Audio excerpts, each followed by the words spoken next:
Welcome to the first part of your online course, Polishing Your Pitch. We're going to dive straight into the first section, which is all about types of pitches. More importantly, the 3 different types of pitches that you should have in your back pocket, ready to send or deliver whenever they might be needed. Now, you might have all of these 3 versions ready to go, which is brilliant, but we're going to cover the 3 key ones that you just need to revisit and just make sure that they're polished and they're ready on your pitching journey. So here we go. Let's look at the 3 that we're going to be diving into today. The first one is your one-pager. Then we're going to look at your teaser deck. And finally, we're going to look at the investor version. So let's look at these in a little bit more detail, starting with the one-page version. Now, it might be that you haven't got a one-pager yet, which is absolutely fine. Maybe someone hasn't requested for you to send them a one-page version of your pitch, but let's look at what that might look like and why it's important to have something like this ready to go.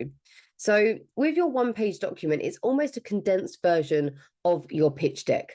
But what it does is gives the key information across in a really easy way. One page doesn't feel too overwhelming. Often this will be emailed to an investor before you then hopefully get the opportunity to jump on a call or join a meeting with them.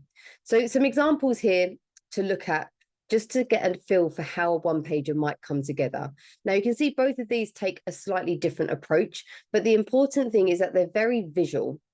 Yes, there's text in there. Yes, there's content. We can't get away from that, but it's quite easy to see. They've broken it down into key sections. They've got nice headings. We know who the business is that they're going to be reading about, and they've got those key details early on in that document as well. Now, the reason, as I say, why this is important is because often investors don't have much time. So you might find that they don't have lots of time to go through a full pitch deck. They want to get a flavor for you and your business. They want to get an idea of what you're asking for in terms of investment and also what the key details are that they need to know. It might be that you use this one pager to bring advisors on board or to share with potential team members to give them an overview of the business. It's a really useful document, not to be underrated. So if you haven't got one already, really think about putting one together. Alternatively, if you have got one, maybe just use these examples to compare.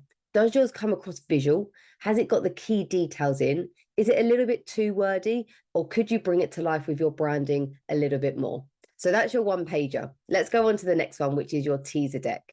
Now, there's some key things to think about when you think about your teaser deck. Often, again, this is sent via email. So it might be that an investor asks to see your deck. Maybe you're reaching out to potential contacts or investors as a cold email or a cold message on LinkedIn, for example, and you might want to attach a version of your pitch deck.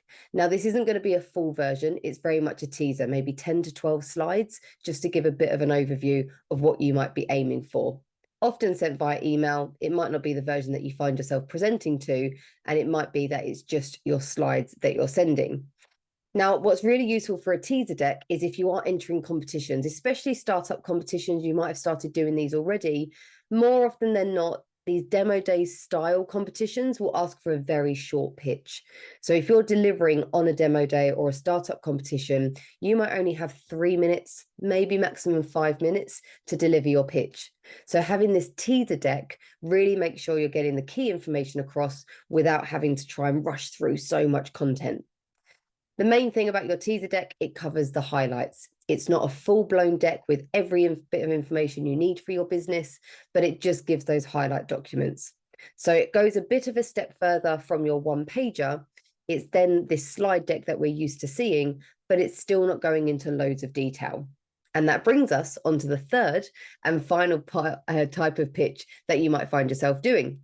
And this is the investor version. Now, this is the live version of your pitch. So imagine that you've sent an investor your one pager or your teaser deck, and then you get that brilliant email back or that message to say, great, let's jump on a call. I'd love to find out more. Perfect. So maybe you'll be delivering it on a video conference call. Maybe you get to meet them in person. Either way, this is the live version where often you have a little bit more time to play with. So let's look at the key points of your investor version.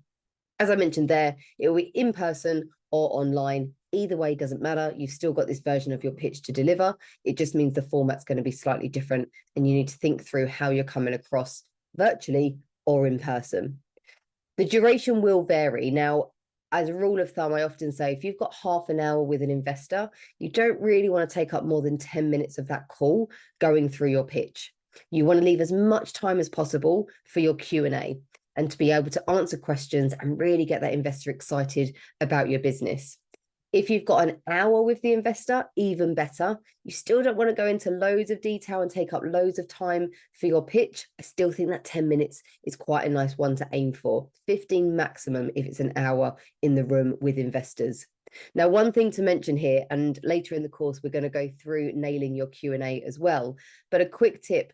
You might find investors do interrupt you when you're delivering this version of your pitch. And that can be frustrating because you might have rehearsed what you want to say and you know the flow of your pitch. But don't let that put you off. Questions from investors is a really positive thing. It means they want to find out some information quite quickly. Don't let it deter you. Answer the question and then move into the rest of your pitch. Just a thought and just a tip to take away there. Very much tailored to your aim and your audience. I've based this very much on the investor version when you're live in the room, but it might be that you're looking to bring on some advisors, bring on board members, potential team members, founders. So tailor the aim of your pitch and tailor the content of that and how you deliver it based on that as well. So think about who your audience are. Is it an investment version? Fair enough. You're going to make sure you include the ask. You're going to really go through the content, which we'll come on to later in the course, but just give a bit of a thought to who's your audience and what's the aim of this pitch. And then finally, I've mentioned there, whereas the previous one, your teaser deck was just your slides that you're sending to the recipient. For this one, it's you and your slide deck. So it might be that your investor version, the version that you deliver live, is a bit more visual compared to that teaser deck version because you're there to embellish the content and to give a little bit more context. We don't want your audience to be reading text and text and text on your slides and trying to listen to you at the same time. So something to think about, it's very much you and your slides. Make sure your slides are complementing what it is that you're saying. Those are the different types of pitches that you really want to have in your back pocket, ready to go whenever you might need them, and some tips on what to include in those as well. We're now going to move on to the next part of the online course. I look forward to seeing you there.